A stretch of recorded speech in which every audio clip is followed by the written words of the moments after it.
Hello,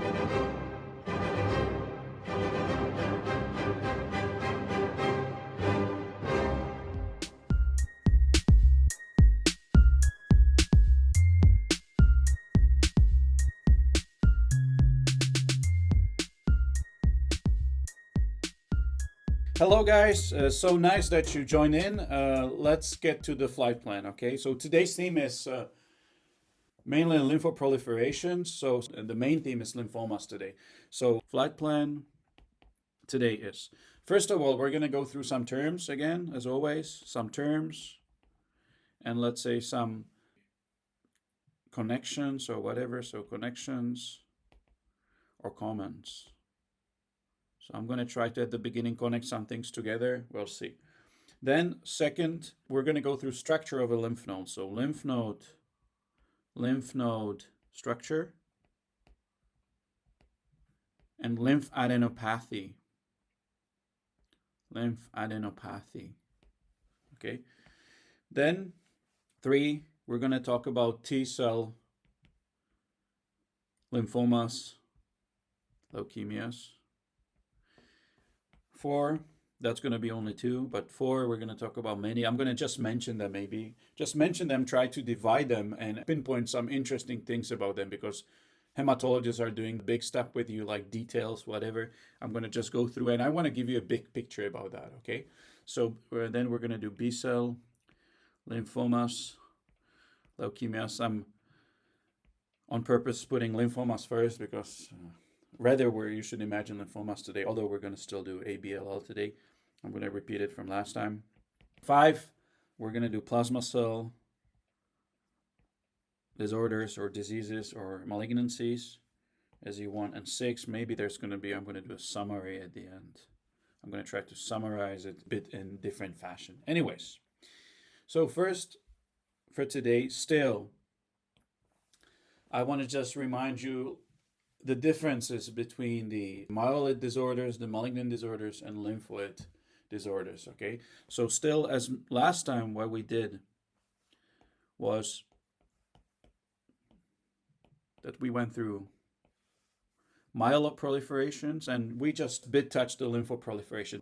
So this is a bone marrow, it's a vertebra, and as we said last time, there's a hematopoietic stem cell at the beginning that's CD34 positive. And what we did the myeloid lineage. So over here, we basically, I can shorten it that from, let's say, I'm going to put myeloid lineage.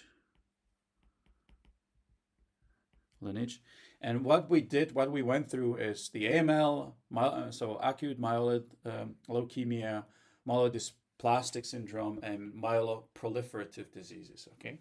And the important thing about this is that, so I'm going to put it here, the malignancies out of this was AML, so acute myeloid leukemia, and then myelodysplastic syndromes, and myeloproliferative syndromes, or better nowadays, myeloproliferative neoplasms. And we talked about the stem cell and its mutation. We talked about the, let's say, class 1 mutation, which is the driver mutation, and class 2 mutation, which does a blockage of a lineage. So these are 2 critical mutations, and if they happen together, you have AML, if they happen very fast. If one happens first and second one happens later, then you either have myelodysplastic syndrome in case there's a problem with differentiation, or you have a myeloproliferative neoplasms when the division of cells is increased a lot, but still they mature at the beginning pretty well. And later they get the class 2 mutation, and this makes the cells dysmorphic, it makes the blockage, okay? So what is maybe interesting over here, mentioned that there are a bit different views on where the mutation happens. Basically, if we're talking about cell of origin is the one which we think has the driver mutation, it's the driver population of the cells. And what has been found out in the newest literature, that basically if we talk about AML, like de novo mutation of AML, so rather the cells that mutate in the lineage, we're still talking, of course, about precursors, okay? But the main one, what happens, the one that like drives the clone, that happens in case of acute myeloid leukemia, it's the myeloblast. So very likely at the level of myeloblast, that's the most common one, myeloblast. It gets these two mutations at the one time, and that's the, let's say, driver population of these cells, okay? But of course, this is most common what we see. But okay, you can have other ones. It's not as common, but in AML, you can have GMPs or CMPs, so granulocyte, monocyte progenitor, or common myeloid progenitor. So these are progenitor cells, or the CMPs, common myeloid, or even hematopoietic stem cells. Typically with the hematopoietic stem cells, it's rather that there is some initial mutation, but the main mutation, the critical one, happens later, okay? But let's say the majority, or let's say the cell of origin in case of the de novo acute myeloid leukemias is a myeloblast, remember that. In contrast to the things we were talking last time, that means in contrast to myelodysplastic syndromes and myeloproliferative neoplasms, or myeloproliferative syndromes is the older term. In both of these cases, the most common place where the mutation happens, the critical mutations happen, and now it means class 2 or class 1, so in case of myelodysplastic syndromes, it's class 2, it's in the hematopoietic stem cell. Okay, so it's the highest cell at the top totally. The same is with myeloproliferative neoplasms, so it's again hematopoietic stem cell. You can have other cells also, so let's say precursors. So typically it could be, for example, again in the common myeloid, so CMPs again in both of them. So let's leave it like this, for example. So remember, in case of MDS and MPN, you should imagine that really the critical mutations are the highest in the order, so that means in the hematopoietic stem cell. Well, what does this mean? This means in all of these cases, these are all, let's say, malignant or neoplasms. These are from the myeloid lineage. And in the myeloid lineage, it's pretty simple. In case there are these mutations, you know that there is a problem with hematopoiesis. It's a hematopoietic disorder. So that was last time very simple, because all the cells, all the naive cells, fully functional, that means neutrophils and erythroid, they come directly out of the bone marrow. There's a difference, and a pretty big one, in the lymphoid lineage. So within lymphoblasts and later lymphocytes. In case of lymphoid lineage, we know that the early progenitors, they mature in the bone marrow, but the final maturation happens out of the bone marrow, okay? And now we have to already divide it into B lymphoid lineage and T lymphoid lineage, okay? And as I said last time, there's a difference because the B lineage matures for a longer time in the bone. I mean, more stages of the maturation happen in the bone marrow. And only the last final steps of maturation happen in spleen. In contrast to the T lymphocytes, they have more steps that happen still in the thymus, okay?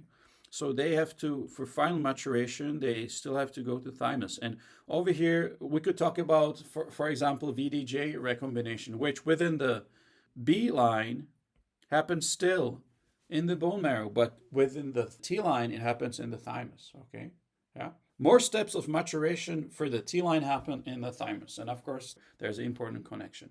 But typically, if we talk about lymphoid lineage, and if we talk about acute lymphoblastic leukemia, so again, lymphoblastic, that means over here, typically, and you know that today it's the entity together, so it's ALL/LBL.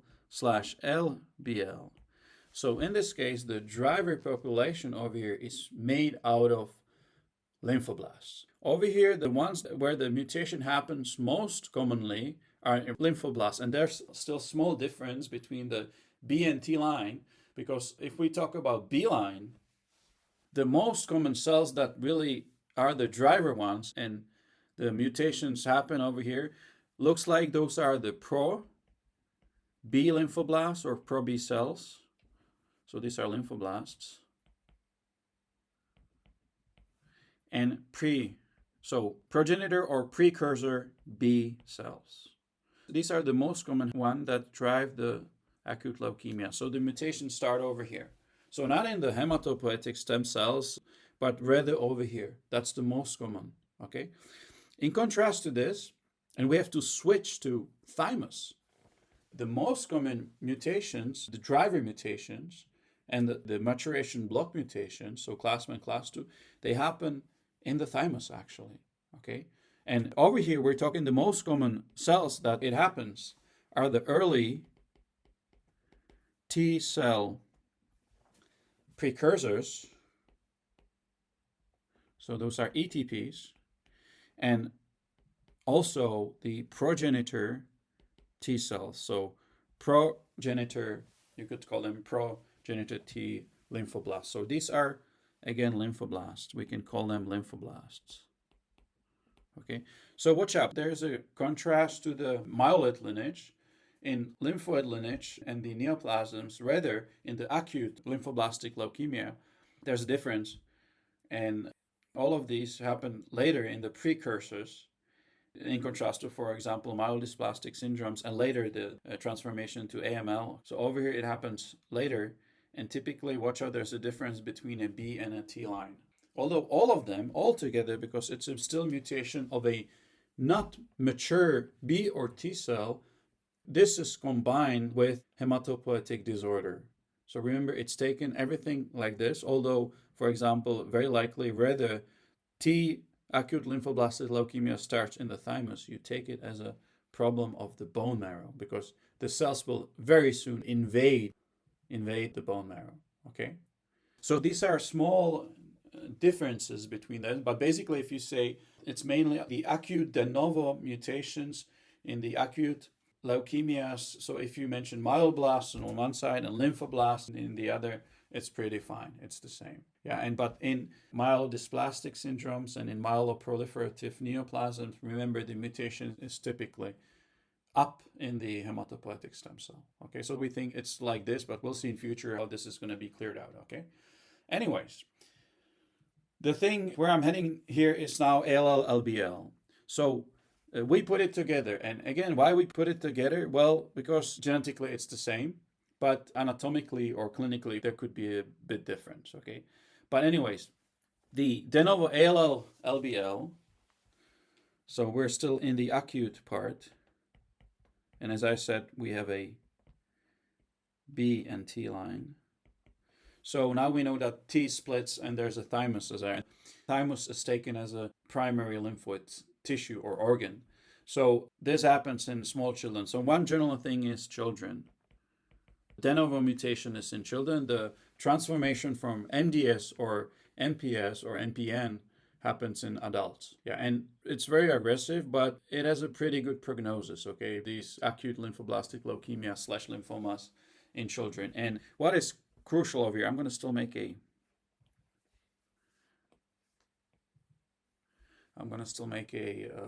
bone marrow. So what is crucial over here is, yeah, again, we got pancytopenia. That's very typical. Pancytopenia.